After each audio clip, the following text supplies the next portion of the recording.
Hi, today I want to tell you about sound pattern matching. This is a technique that people can use to improve their comprehension of the spoken language. Of course, it can be used with any language. I use it with German, and since you're learning French, I expect that you're going to learn it for French, use it for French. So the thing about sound pattern matching is that it's a way of helping you understand the spoken language, but most beginners and most intermediates even don't understand it at first because it doesn't feel as if it's working. The thing you need to know about, first I'll tell you what it is, okay? So what you have is you have a transcript of real spoken conversation.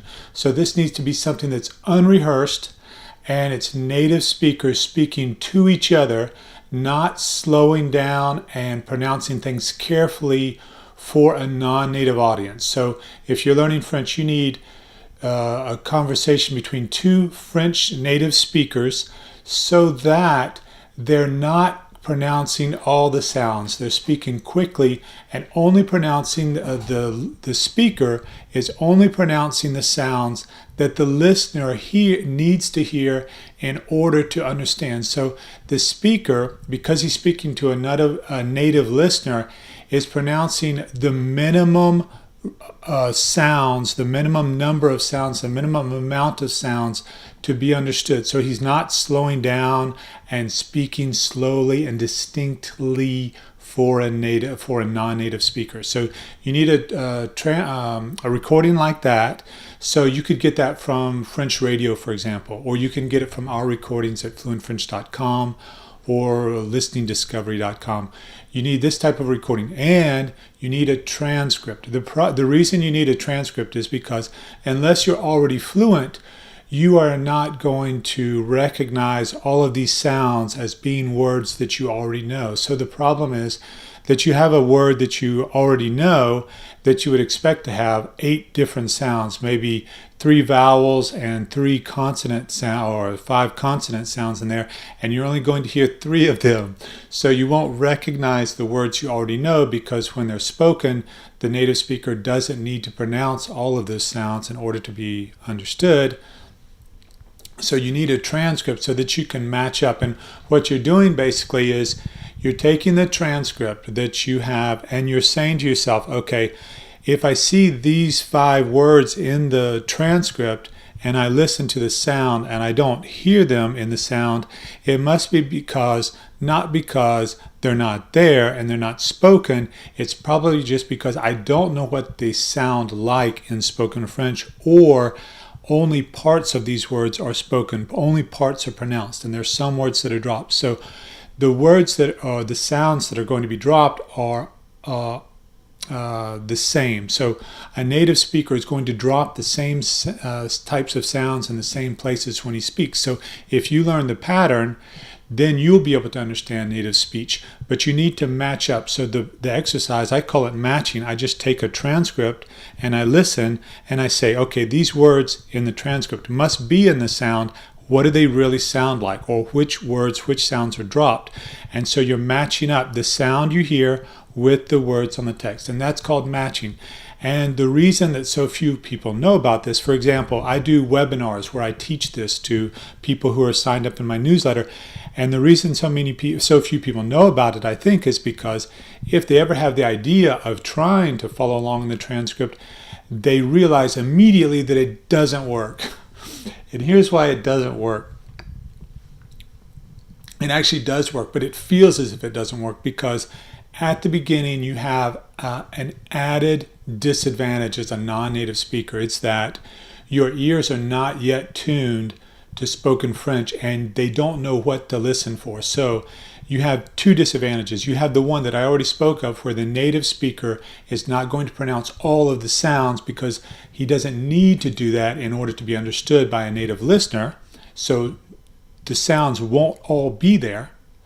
The second problem is that the sounds that are there are sometimes out of your reach, out of your range, out of your hearing ability because your brain is not ready for them. It's not that the sound technically is out of your ear range.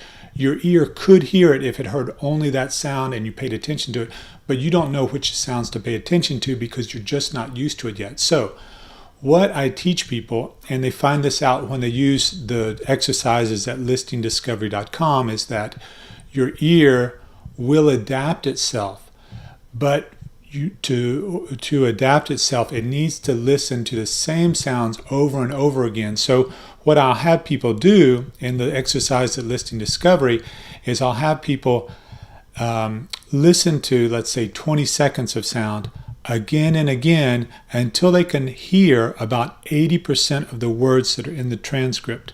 And I tell them that 80% is enough. Most people can get to 80% like in 5 or 10 listens.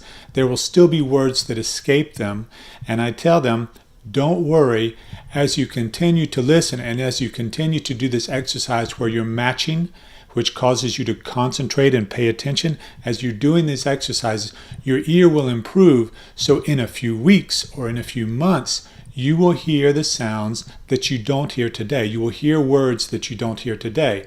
It may take you a year to hear all of the words in spoken French, all of the sounds in spoken French. But within a few months, you can get very, very good.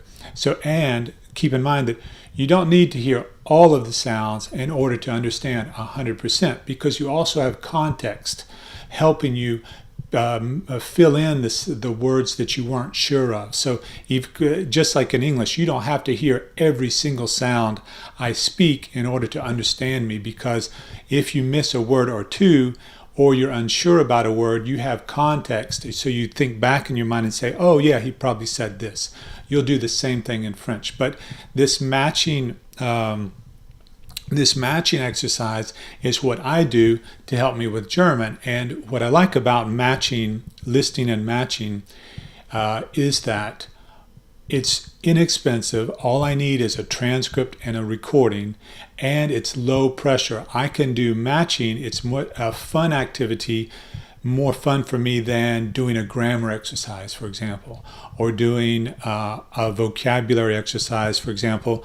When I first got to France at the age of 20, I used to spend a lot of time reading the newspaper with a dictionary at hand and looking up words in the dictionary. That's how I was learning vocabulary. I don't do that anymore with German now, because I know about matching, and I know what helped me become fluent in French was actually learning to understand, learning to listen was the main thing. So what I do now with German is I don't do grammar exercises. I don't focus on vocabulary. I focus on matching. And as I'm matching, I'm learning the new words. I'm learning the vocabulary at that time. And then if I have a question about grammar, well, I'll look up the grammar. I'll look it up because it's in a recording that I'm working on right now. I find that this matching and this listing and matching is a fun exercise for me. It's something that I can just do a little bit of per week, and it keeps all these brain cells activated so that I don't lose my current level. And if I'm very busy in my lifetime right now and I only have 10 minutes a week or just a little bit of time to work on my German, then this is a fun, easy way to keep in touch with it. Now, as I have more time, in the times of my times during my year when I have a lot more time, I'll do more matching and I'll do more listening and I'll work through more recordings more quickly. But it might take me, to give you an idea of how quickly or slowly I'll work through a recording, if I have a 5-minute or 8-minute recording in German, it'll take me a good month to work through that recording, because I'm working maybe just 10 or 15 minutes at a time, and a total of maybe 45 minutes to an hour maximum per week, because I do the matching, I do the listing in my car, and then I do the matching when I get to the parking lot. I'll look ahead of time before I start driving. I might look at my transcript and think about the words that I'm going to be listening to, and then I'll listen for those words as I drive, and then when I get back to another parking lot, when I park and get to work, well, then I'll look again in my transcript and try to see some of those words that I was listening to. Anyway, matching is a lot of fun, and I hope you'll try it. Come sign up for my free email newsletter where I tell you a lot more about this and give you some exercises. Take care.